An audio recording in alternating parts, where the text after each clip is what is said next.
I would like to congratulate, first of all, Dear Self Aesthetic and Wellness Center for a successful event. And also, I would like to thank you for the opportunity that you have given me.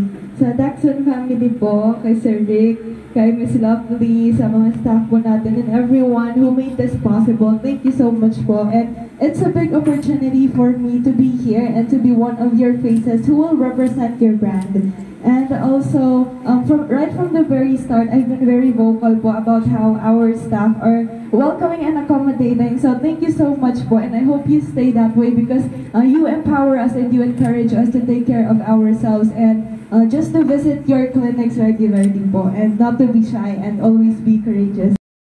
Ayun, before po I start, I just want to greet everyone a good evening and congratulations po sa ating lahat and sa inyo po sa naging part po ng Dear Self and sa mga staffs po na nasabi naman na po lahat ni Jasmine, so ulitin ko lang din po. I want to thank yung mga nag-care po sa akin sa Cavite branch. And thank you very much, Miss Lovely. Sir Rick, thank you so much, and everyone, and congratulations po. And I'm very happy to be part of this contract signing. And sabi nga po ni Sir Rick na this is my second time, pero this is the first time po na naka-attend kami ng formal contract signing. So, congratulations and thank you everyone po.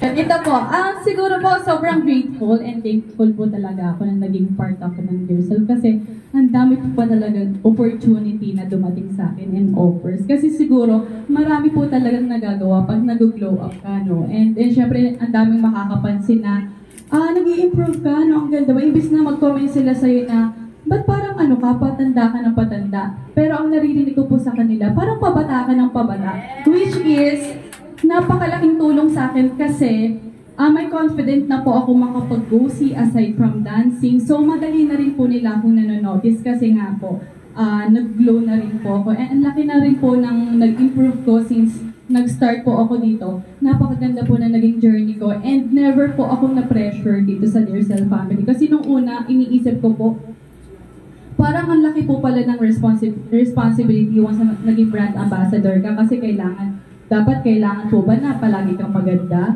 presentable ka pag nakikita ng tao, which is mali po pala ako kasi hindi niya po pinaramdam sa akin yun.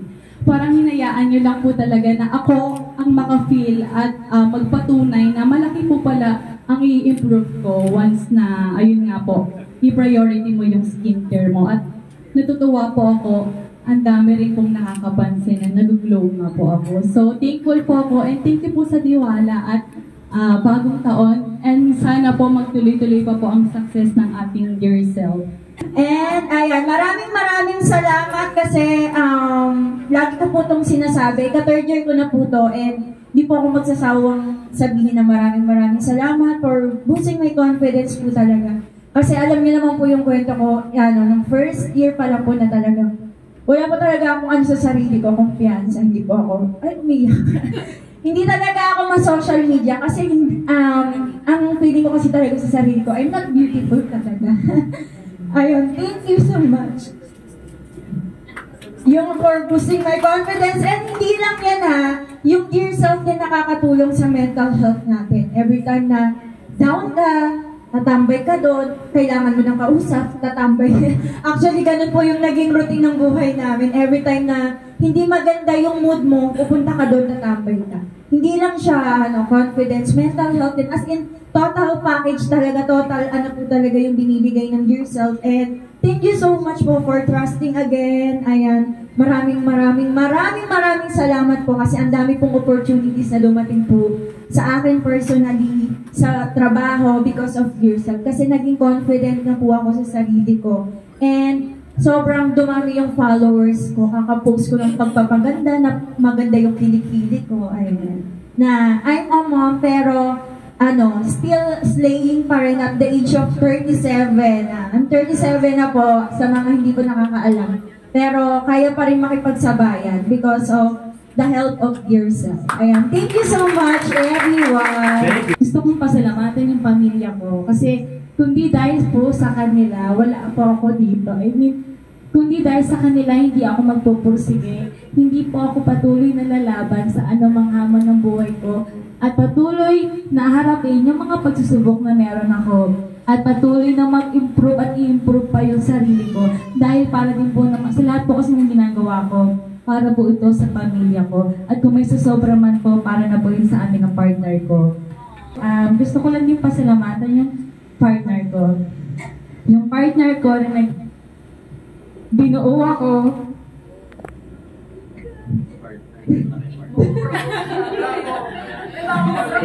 Sorry. Yung partner ko, yung partner ko nilabas niya yung best na Nell.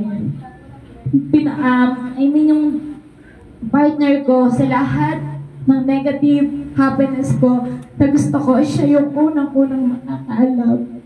Kasi, siya yung partner ko na, bukod sa, kapag may problema ako, gusto ko siya yung makakaalam. Kasi alam niya kung paano ako pasayahin.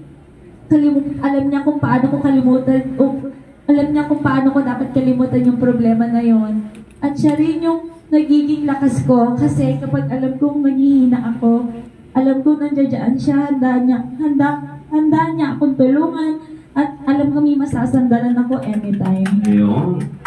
And of course, bukod sa partner ko nga na pinalabas niya yung best Mary, mas pinalabas din ng dear self kung ano ako ngayon sa nakikita niyo ngayon.